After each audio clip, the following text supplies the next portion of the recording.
Udin seorang pelupa. Pertama dia ditilang karena gak bawa STNK.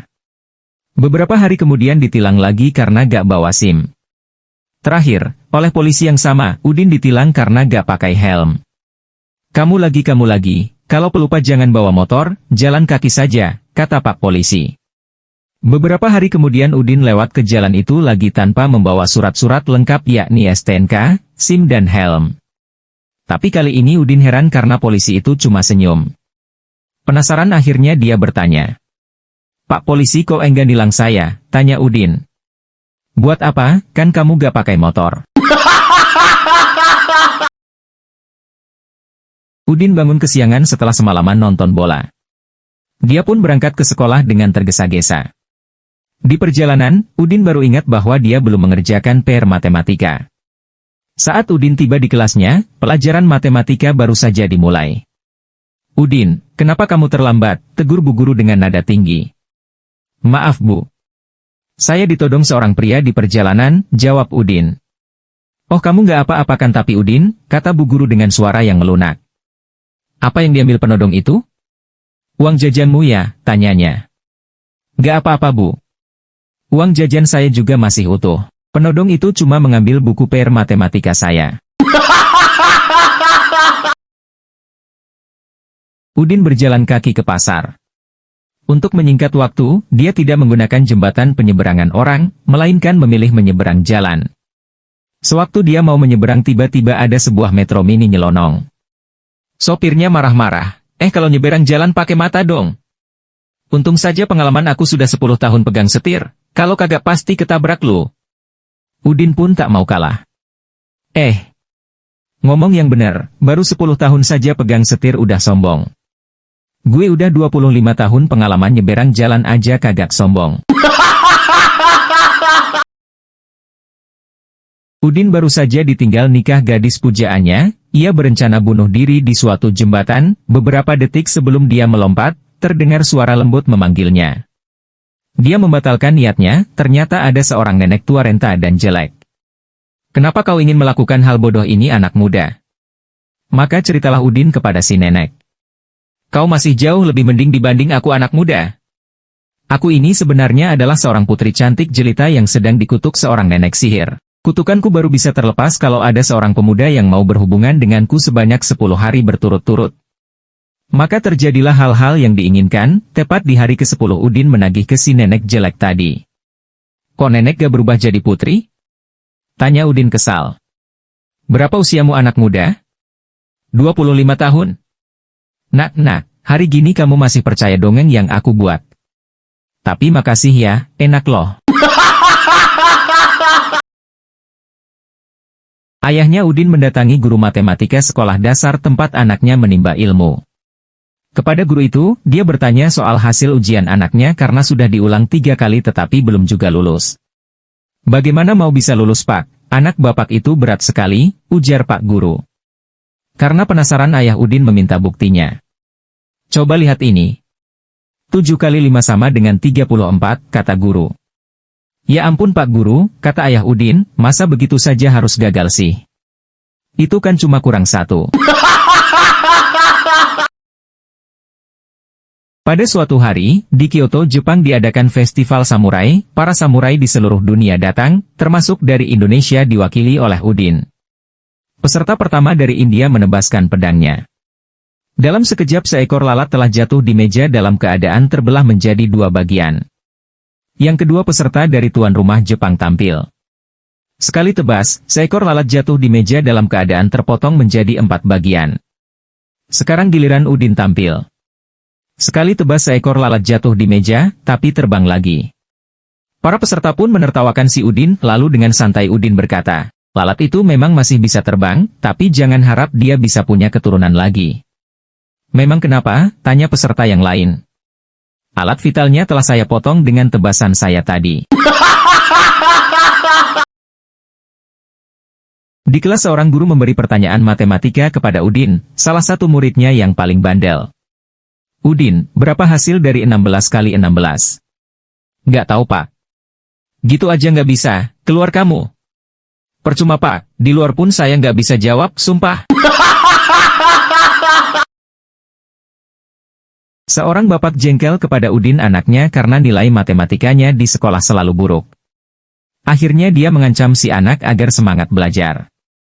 Udin, kalau nilai matematikamu tetap jelek, jangan panggil saya papa lagi. Besoknya si Udin pulang sekolah, lalu datang bapaknya bertanya. Gimana nilai ulangan matematikanya Udin? Udin pun menjawab, maaf Anda siapa ya? Udin yang terkenal sangat pelit sedang pergi untuk liburan. Karena kemalaman terpaksa ia naik taksi. Ke penginapan kocak ya Pak? Kata Udin. Oke.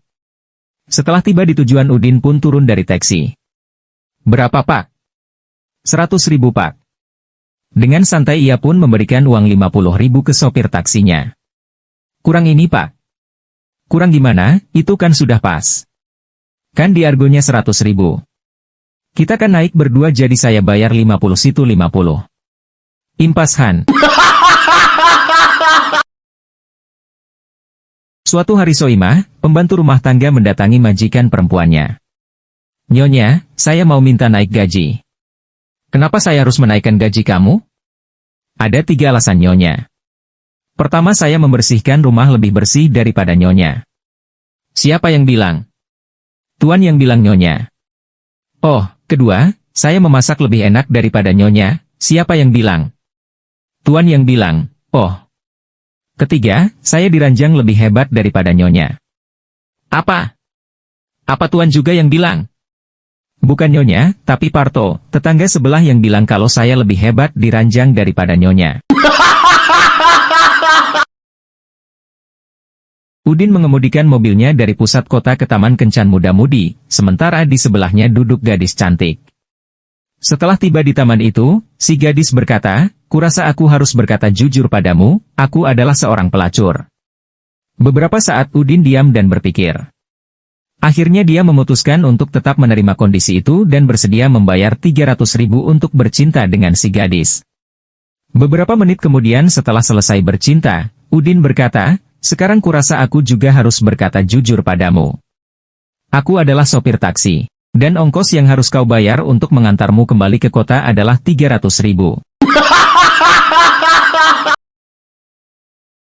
Udin telah beberapa kali mengajak pembantunya berhubungan badan, sebab istrinya merupakan wanita karir yang kerap pulang malam dalam keadaan suntuk. Suatu kali sehabis berhubungan, sang pembantu membuka percakapan pada majikannya. Pak, lebih enak mana saya dibanding ibu? Ya jelas enak kamu dong. Ah masa sih Pak? Bukannya enak ibu? Kan saya sudah sering bilang jauh lebih enak kamu. Tapi kok kata Pak Parto, enakan ibu ya Pak? Sebuah kapal pesiar telah dirompak selama berminggu-minggu. Para penumpang yang semuanya laki-laki ditahan. Tidak terkecuali Udin, sang kapten kapal. Suatu waktu Udin menyampaikan keluhan pada perompak. Aku sudah lama kalian tahan, aku butuh wanita. Perompak pun menjawab, kamu bisa mencoba gentong yang tengahnya telah dilubangi itu, rasanya sama seperti wanita. Ah yang benar. Meskipun tak percaya, Udin tetap mencobanya. Usai mencoba, Udin berkata pada perompak. Enak sekali rasanya, bahkan lebih nikmat daripada wanita. Perompak pun berkata, kamu bisa memakai setiap hari. Kecuali hari Rabu. Mengapa? Tanya Udin heran. Karena Rabu adalah jadwalmu berada di sana. Bus berisi anggota DPR tergelincir masuk jurang, tak lama kemudian warga datang, lalu dengan cekatan mengubur mereka secara massal rombongan anggota DPR tersebut. Beberapa menit kemudian polisi datang dan bertanya, apakah bapak-bapak yakin mereka sudah mati, kok langsung dikubur semua? Warga menjawab dengan kompak, sebenarnya tadi ada yang teriak-teriak ngaku masih hidup Pak, tapi Bapak tahu sendiri kan, omongan mereka gak bisa dipercaya.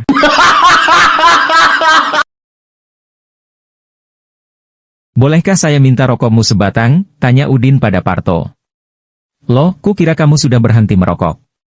Kamu kan sudah tahu bahwa merokok itu merusak tubuh, kata Parto.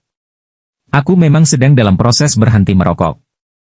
Dan sekarang aku sedang dalam tahap pertama. Apa tahap pertama itu? Berhenti membeli rokok.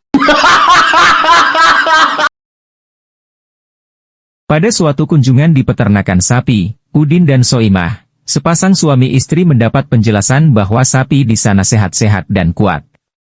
Bapak dan Ibu, ini sapi dari Selandia Baru sangat kuat, dalam sehari bisa berhubungan sampai 5 kali. Tuh Pak, 5 kali sehari. Bisa nggak? Kata Soimah. Bapak dan Ibu, kalau ini sapi Australia, lebih kuat lagi. Dalam sehari bisa sampai 10 kali. Tuh Pak, sampai 10 kali, bayangin, kata Soimah lagi. Dengan kesal Udin pun berkata, Pak pemandu, itu 10 kali dengan betina yang sama apa enggak? Ya beda-beda dong Pak. Tuh Mama, betinanya beda-beda, boleh enggak? Suatu hari di bagian informasi sebuah kebun binatang. Mbak, tolong diumumin dong, bapaknya anak-anak terpisah dari keluarga. Tadi pisahnya di mana Bu? Nama bapaknya siapa? Di kandang monyet Mbak. Biar gampang ketemunya, saya tunggu di sana aja ya, namanya Pak Udin. Sesaat kemudian petugas mengumumkan. Panggilan untuk Bapak Udin, harap segera kembali ke kandang monyet, ditunggu keluarganya. Soimah pergi ke kantor polisi dan melaporkan bahwa dia telah diperkosa. Petugas yang ada di situ bertanya, kapan ini terjadi? Soimah menjawab, minggu lalu. Polisi kemudian bertanya, mengapa Anda menunggu sampai sekarang untuk melaporkannya? Nah, katanya, saya tidak tahu bahwa saya diperkosa, karena baru tahu tadi ketika belanja di minimarket, kasir bilang jika uang yang saya bawa ternyata palsu. Soimah, seorang wanita muda menatap dari tempat tidur rumah sakit pada Udin, dokter yang sangat tampan yang sedang memeriksanya. Kelopak mata Soimah melebar, matanya berbinar dan berkata, banyak orang yang mengatakan bahwa Anda adalah seorang penakluk hati wanita yang nyata Dok. Udin tersenyum dan menggelengkan kepalanya. Tidak, saya tidak membuat perbedaan pada jenis kelamin orang yang saya rayu. Udin yang seorang musisi bertemu dengan seorang gadis yang sama-sama merupakan pemain musik, dan membawanya pulang. Setelah berbicara, mereka menanggalkan pakaian, naik ke tempat tidur dan bercinta. Setelah beberapa menit, gadis itu mulai tertawa. Udin bertanya apa yang membuat gadis itu tertawa. Seksofonmu, jawabnya. Agak sedikit kecil ukurannya. Terluka mendengar komentar itu, Udin menjawab, ya, mungkin karena sekarang digunakan bukan di kafe, tetapi di stadion. Soimah keluar dari kamar mandi suatu pagi. Udin suaminya menyelinap di belakangnya, meraih dan memegang dadanya, dan mengatakan, sayang, jika kamu mengencangkan ini sedikit, kamu tidak perlu memakai bra untuk menopangnya. Soimah sangat marah dan tidak berbicara dengan dia selama seminggu. Minggu berikutnya, saat ia keluar dari kamar mandi, Udin menyelinap di belakangnya lagi, memegang pantatnya, dan mengatakan, sayang, jika kamu mengencangkan ini sedikit, kamu tidak harus memakai korset yang ketat. Akhirnya Soimah pun menjadi sangat marah. Keesokan paginya, Udin keluar dari kamar mandi, dan Soimah menyelinap di belakang suaminya, memegang pangkal pahanya, dan mengatakan, kamu tahu sayang, jika kamu mengencangkan ini sedikit, aku tidak perlu sering mengunjungi kakakmu. Udin dan Soimah adalah pasangan yang sudah memiliki 2 anak. Jadi mereka membuat sebuah istilah untuk bercinta sehingga anak-anak tidak akan tahu apa yang mereka katakan. Sekarang mereka mengatakan kata sandi, mari kita pergi mencuci pakaian. Suatu malam, seluruh keluarga sedang makan malam dan Udin mengatakan kepada istrinya, hei sayang, mari kita mencuci pakaian. Soimah pun berkata, jangan sekarang, aku sedang tidak enak badan, mungkin besoknya saat seluruh keluarga menonton TV. Soimah berkata kepada suami, mari kita pergi mencuci pakaian. Udin pun mengatakan, tidak usah repot-repot, karena cuciannya sedikit, kemarin aku sudah kucek dengan tangan. Di sebuah ruang kerja dokter, Udin dengan malu mengatakan, saya punya masalah seksual dok. Saya tidak bisa membuat saya berdiri untuk istri saya lagi. Pak, sebaiknya Anda membawa istri Anda kembali dengan Anda besok dan biarkan saya melihat apa yang bisa saya lakukan. Jadi, Udin kembali dengan istrinya pada hari berikut. Dokter menyambut dan kemudian berkata, silakan buka pakaian Anda Ibu. Istri Udin pun membuka pakaiannya. Oke, sekarang silakan berjalan-jalan di ruangan ini. Sekarang, berbaringlah. Oke, saya sudah melihat. Baiklah, Anda bisa memakai pakaian Anda kembali. Sementara istri Udin sibuk berpakaian, dokter mengajak Udin ke samping. Anda dalam kesehatan yang sempurna, katanya dokter pada Udin. Istri Anda juga tidak bisa membuat saya berdiri. Udin duduk di kelas 4 SD, dan ketika sedang mengikuti pelajaran, ia melihat keluar jendela dan melihat dua anjing sedang kawin di halaman sekolah. Udin pun melompat dan berteriak, "Hei, teman-teman!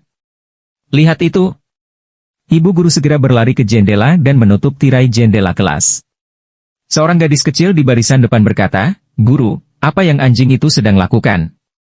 Guru mengatakan bahwa anjing di atas patah kaki depannya, dan anjing di bagian bawah itu membantu dia pulang.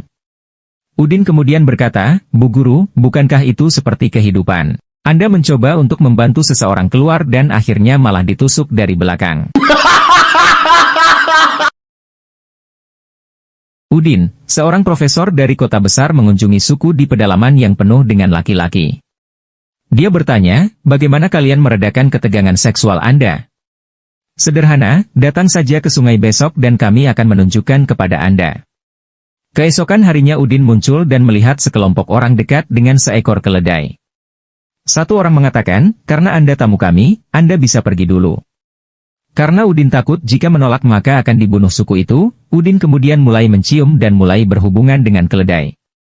Kemudian seorang pria dalam kelompok itu bertanya, "Apakah Anda hampir selesai, Pak? Kami perlu keledai itu untuk menyeberangi sungai agar sampai ke kampung suku perempuan." Tiga orang nenek tua yang agak nakal duduk di bangku di luar sebuah panti jompo ketika Udin si kakek tua berjalan melewati mereka. Salah satu nenek tua itu mengatakan, "Kami bertaruh kita bisa tahu persis berapa umurmu." Udin pun berkata, "Tidak mungkin, dasar nenek-nenek tua." Salah satu nenek tua itu berkata, "Tentu kita bisa.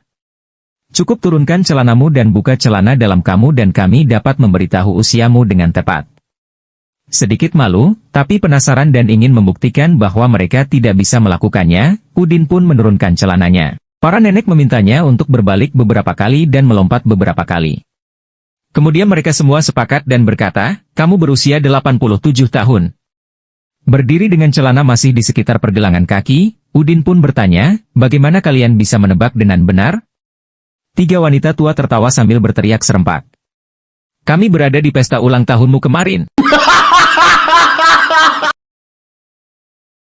Di bioskop, Udin kembali ke tempat duduknya sambil mencolek lengan seorang wanita yang duduk paling pinggir dekat lorong. "Permisi," kata Udin, "apakah saya menginjak kaki Anda saat keluar tadi?" "Betul, Anda tadi melakukannya," kata wanita itu mengharapkan permintaan maaf. "Oh Tuhan, syukurlah," kata Udin, "maka ini adalah barisan kursi tempat duduk saya yang benar. Sejak tadi saya lupa dan berusaha mencari." Udin dan Soimah adalah sepasang muda-mudi dilanda cinta. Saking cintanya saat Soimah tabrakan, Udin menyumbangkan darahnya ke Soimah. Tetapi 6 bulan kemudian mereka putus, karena Soimah menduakan Udin, saking kesalnya Udin, terjadilah perdebatan. "Soimah, tega kamu menduakan cintaku. Sedangkan aku rela berkorban untukmu, sampai darah saja aku berikan padamu. Pokoknya kamu harus bayar hutang darah itu, darah dibayar darah," kata Udin sambil menggeram kesal. "Ya udah nih," kata Soimah sambil melempar softtex dari dalam CD yang penuh dengan darah ke muka Udin. "Aku cicil tiap bulan untuk pembayarannya." Di sebuah kantor polisi, datanglah seorang gadis cantik bernama Soimah. Dia melapor ke polisi karena habis diperkosa oleh pemilik kosnya Udin. "Pak, saya minta Bapak menangkap Bapak Udin karena telah memerkosa saya," kata Soimah sambil menangis sesenggukan. Polisi kemudian memerhatikan sekujur tubuh Soimah. "Saya tidak melihat ada bekas kekerasan di tubuh adik." "Memang adik diperkosa seperti apa?" tanya polisi. "Saya dipaksa mengulum anunya Pak Udin, Pak." "Loh, mengapa tidak digigit saja biar adik selamat?" "Bapak ini bagaimana sih? Saya kan vegetarian." Udin adalah seorang anggota polisi. Malam itu dia ke bagian piket. Seorang anak tiba-tiba menghubunginya. Halo Pak Polisi? Saya mau minta tolong, ayah saya sedang dikeroyok oleh 4 orang preman, kata anak itu. Udin pun bertanya, sudah berapa lama Dik? Anak itu menjawab, sejak 30 menit yang lalu, Pak. Mendengar itu Udin pun bertanya lagi, loh? Kenapa baru telepon sekarang? Soalnya sampai 25 menit yang lalu ayah saya masih unggul Pak.